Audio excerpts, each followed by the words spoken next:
做乜嘢都要好耐嘅時間去琢磨嘅任何行業，即係譬如你中意音樂嘅，咁啊最重要係你嗰個熱情仲喺唔喺度？有啲人咧，即使係如果當佢係職業嘅時候咧，佢做下咧，佢會撇嘅，就係咪真係中意音樂咧？未必係，只不過咧，即係嗱，我嘅經驗。後生嗰陣時候，因為有好多夜總會啦、舞廳啦，好需要好多樂師。咁好多人咧，因為入行咧個原因係真係揾錢多。咁即係學幾門手藝，咁就學幾板斧啊，所謂三兩道咁就去揾食啦，咁容易揾錢啊嘛。咁啊揾到錢嘅時候咧，佢係咪真係中意音樂？原來唔係，佢係揾到錢嘅時候咧，第一晚又去燒嘢跟住要練歌練歌咧又冇心機冇去鑽研呢樣嘢係一個弊病嚟㗎就如果你仲有熱誠嘅話咧，你係追求音樂嘅話咧，你除咗揾食之外，咁你日頭好多時間你可以係去鑽研你冇鑽研就係咁多噶啦，即係好似又活學活用即係老一輩嗰啲講，即係我哋細個嗰陣時講成日話，你一定要彈琴，你一定要學 classical 即係咁咧，跟住咧你跟啲老師學嘅時候咧，老師教 classical 嗰啲咧。跟住Handel 蘇邦貝多芬所以一沓書咁攬住一沓書去學琴嘅。咁我細個嗰時好羨慕呢啲人嘅，因為佢有機會，因為香港有一部琴都已經係好奢侈品㗎啦，喺嗰個時間嚟講，亦都所住嘅地方冇可能買一部鋼琴擺喺屋企嘅。而家時代變咗啦，老一輩嘅學法咧，係有佢嘅價值喺度，即係例如練好多 scale 咁咯。咁點解好似朗朗嗰啲點解咁勁咧？係因為佢入音樂學院啊嘛，好專門咁去㗎嘛。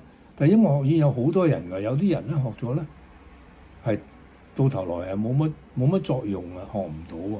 咁呢個係講天分啦，呢樣嘢好矛盾係咪？即係呢個世界就係咁一係咧你好 discipline 被逼㗎。因為即係嗰個時代咧，你入音樂學院咧，佢都要揀你啊嘛。當你揀到嗰陣時候咧，佢就真係好 concentrate 咁，即係好專注去咁訓練你。如果你捱得過嘅話咧，你咪得咯。但係捱過咗之後咧，係咪真係得咧？不斷要研究㗎。嗱，而家上網你學乜嘢都得，上網係咪真係要練好多 Handel 我而家 Handel 都，你如果玩 pop music 玩爵士嘅話咧，你淨係 scale 即係有10幾個啦，揦埋都即係10零個，每一個地方都有佢個 scale。日本人有日本人嘅 scale， 中國人有中國人嘅 scale，或者匈牙利嘅 scale， 唔係Hungarian scale 咁呢啲喂食螺絲嘅個口轉唔到㗎，知唔知？講完中文講英文係最罩忌嘅，轉唔翻個舌頭翻嚟啊嘛！即係吹下水冇所謂嘅，只要開心啫係嘛。我講翻個話題先。咁而家咧個 training 咧喺網上你揾乜都得。你揾到啲嘢，你彈嗰時候咧，你要逐句跟佢不斷練練得多就會有噶啦。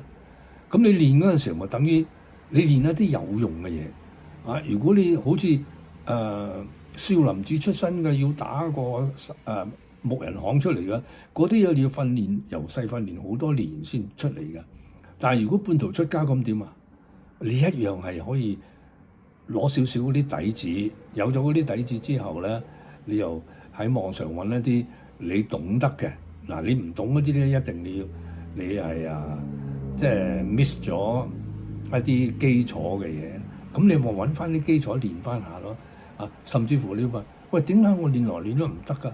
喂，你問 YouTube 問 ChatGPT 真係有答案㗎喎。咁你睇下啊，邊啲啱你嘅，你去睇網上揾 YouTube 去睇嗰啲教學啊，你都識揾㗎喎。啊，如果你唔啱聽嗰啲咧，可能你唔係嗰個 style 啊，或者係佢嗰個 style 好緊要嘅。你講唔明嗰啲，一係你就基礎唔好，一係咧你就係、我都唔想學 classical， 咁你揾啲 classical 嘅你，咁啊又揾錯咗㗎啦，係咪嚇？哇，太多嘢講啊！呢一方面，總之咧，即係話活學活用。